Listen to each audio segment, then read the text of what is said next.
Namo Amitabha Buddha. Chant Buddha's name can sell hardship.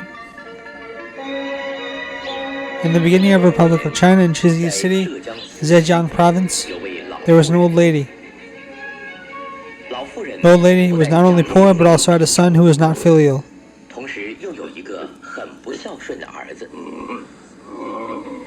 One day she was scolded by her son again. She felt painful in her mind. She went to a nearby temple to complain to the master. Master, my life is very hard. You already know what hardship is, why don't you sell it? Sell the hardship, but how do you sell? If you're able to be dedicated to chant Buddha's name, then you can sell your hardship. After the old lady listened to the master's words, she finally smiled. However, she thought over and over, then she frowned again.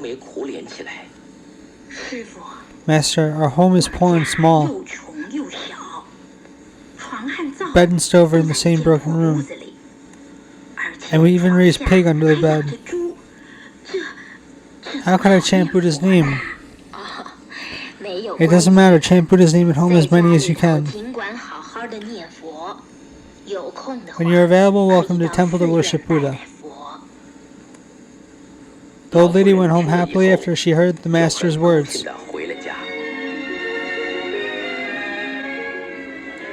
Mom, where were you? I couldn't see your shadow in half a day. We need someone to cook dinner, don't you know that? Do you know that? The old lady walked to the stove chanting Buddha's name in her mind. Made a fire and started to cook dinner. From then on, she decided to sell hardship.